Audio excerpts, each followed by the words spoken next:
What's up, guys? Welcome to the channel. Chances are that if you're here, you are like us and you like to race. So with the help of our partner at MassiveSpeedSystem.com, we're going to get one of you guys to come race one of these cars with us at 10,000 subscribers. So all you need to do is be 18, be able to get yourself to the track in Wisconsin, and comment down below, "I'm in," and that will let us know who to put on the list. Tell all your friends, and you might just be out with us racing one of these cars. All right, it's another day now. Finally, another nice day. Dog's out here loving it. It's not freezing again for once. So yeah, we're gonna get back working on this. We got the VTEC fixed now, thank God. That was a ordeal in itself. Nothing major, but you know, all the diagnosis takes time. So our partner over at Massive Speed hooked us up with a bunch of stuff for this race. We got some rotors, we got some new rear brake pads. We already did the fronts in the previous video. He got us some shocks from Rock Auto. They're pretty cheap, so you know, these are things that on the old cars, you know, they might be good, they might not be. I know at least one of them on this car was leaking before in the front, which we already did, but just for some insurance, we'll do the rears. He also hooked us up with a NGK coil and spark plugs. Since the coil on this was actually cracked, we just kind of ghettoed some Honda Bond on there for the last race because we kind of saw that last minute. So MassiveSpeedSystem.com hooked us up with a coil to replace that. Also a cap and rotor and a new fuel filter. So we have some basic tune-up stuff to do. You know, nothing that was like 100% necessary, but all good things to just keep up on. You know, these cars take a beating in these 300 lap races.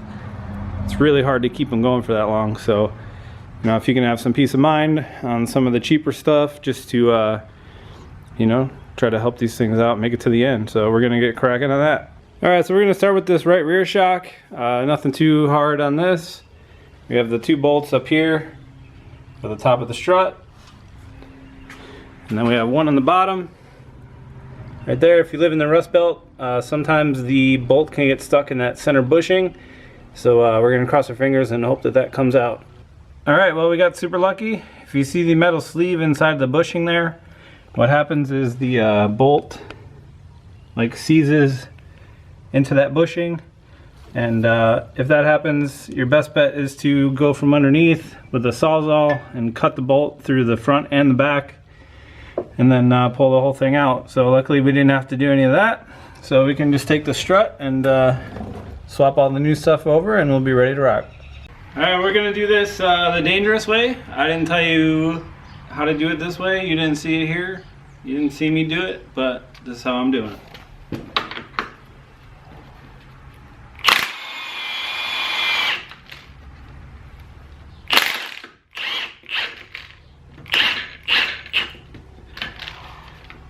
Or not, or it's just gonna spin and not work. Now we got our high-tech holding device, so round 2.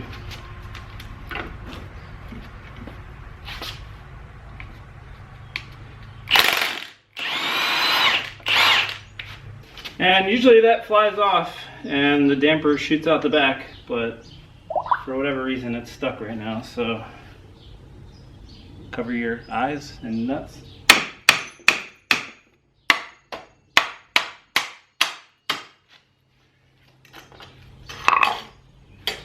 Oh, it actually didn't explode, so it wasn't so bad after all.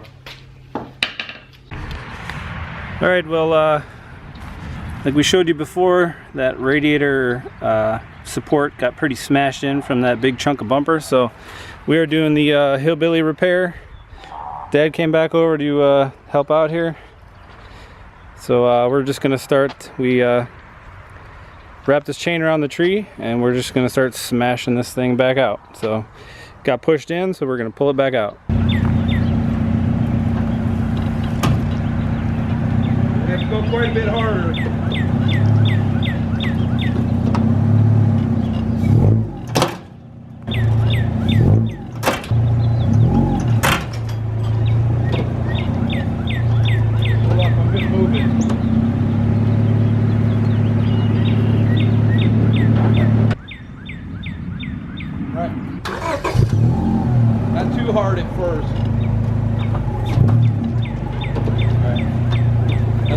like half of what you were doing before.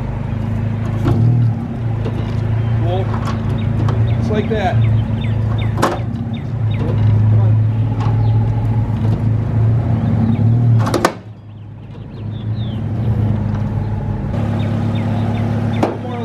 One more little one.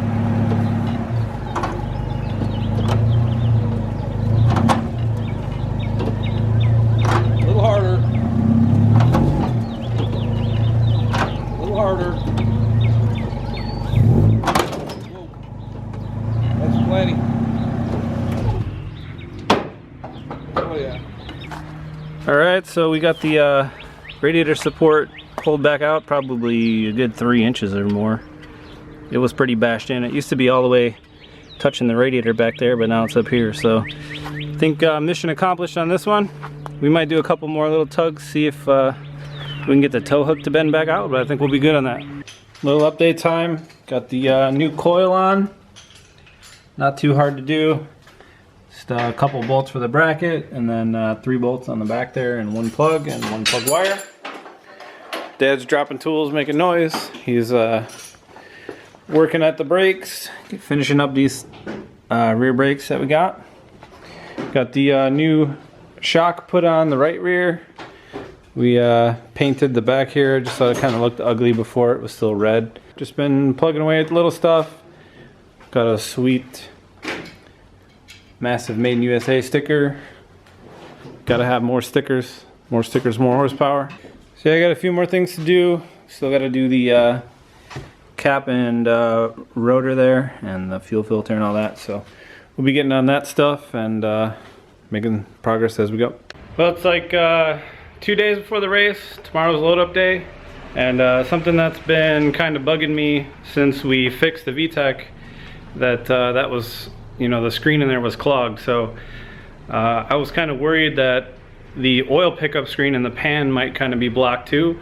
So I decided to drop the pan, and it doesn't look super pretty.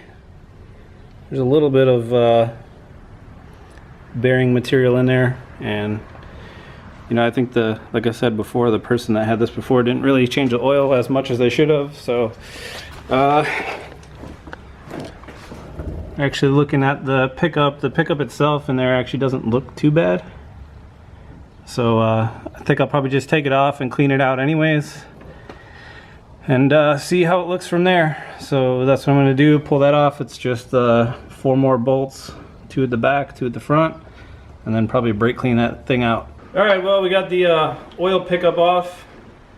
You know, you can try to clean it out from the bottom, but the best way to do it is reverse flow, obviously.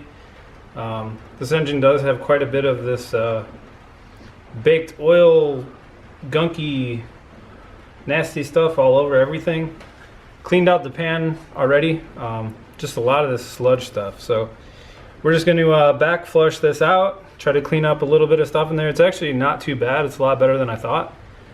But just going to backflow this, clean it out, and then pop it back in. And then hopefully this motor will make it and not blow up.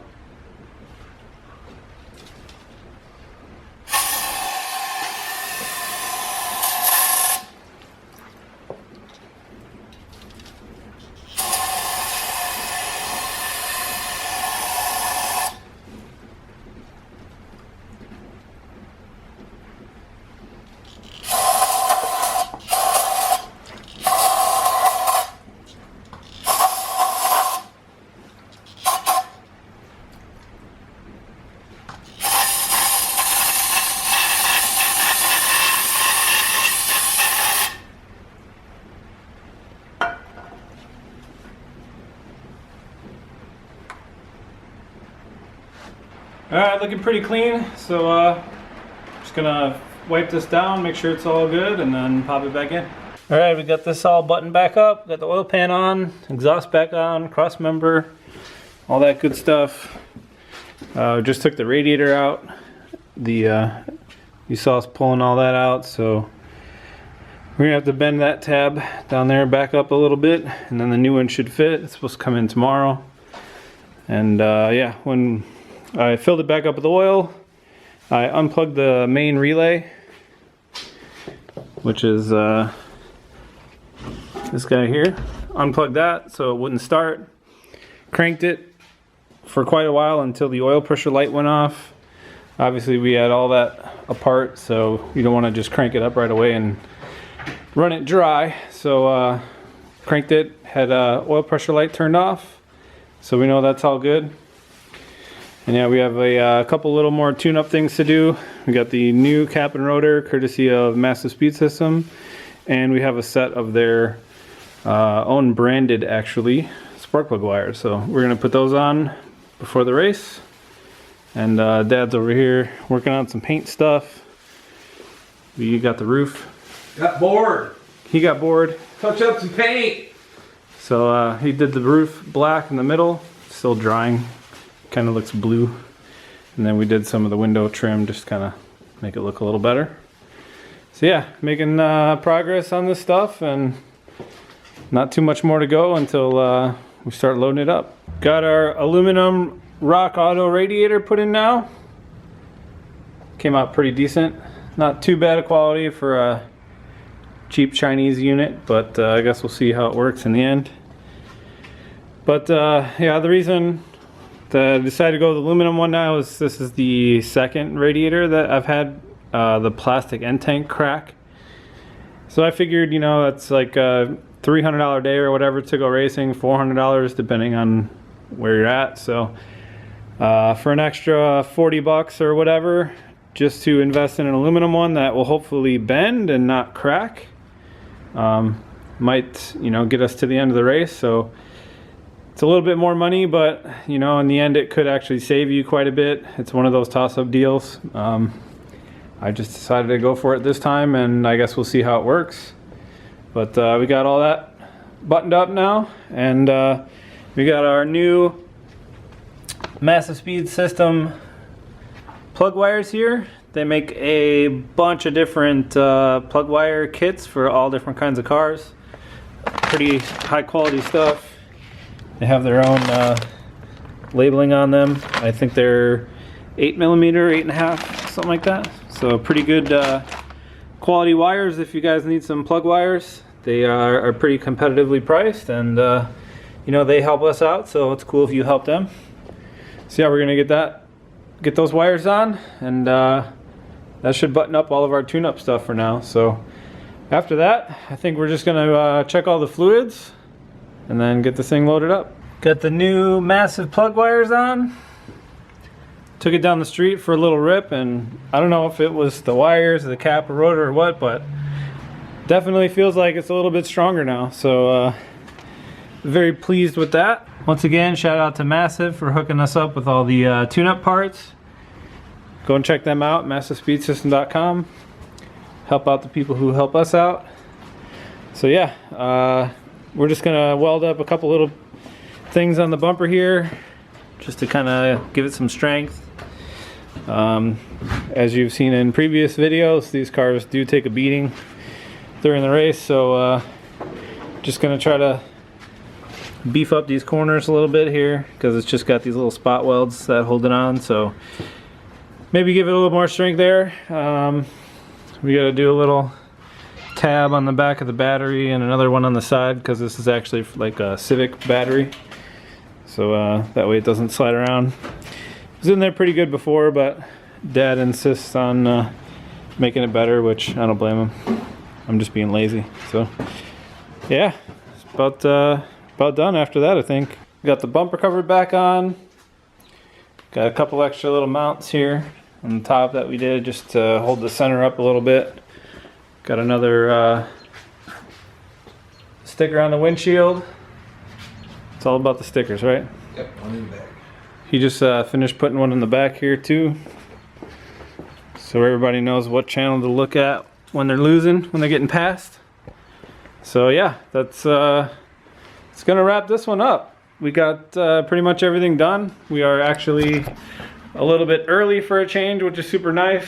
So we just got to load up the toolbox, the spare tires, a little bit of spare parts that we bring, and then in the morning put the car in the trailer and we'll be on our way. So thanks again for watching. Don't forget to subscribe if you want a chance to join us in one of these shit wagons. So Thanks again for watching, and we will see you in the next video when we are heading to race day.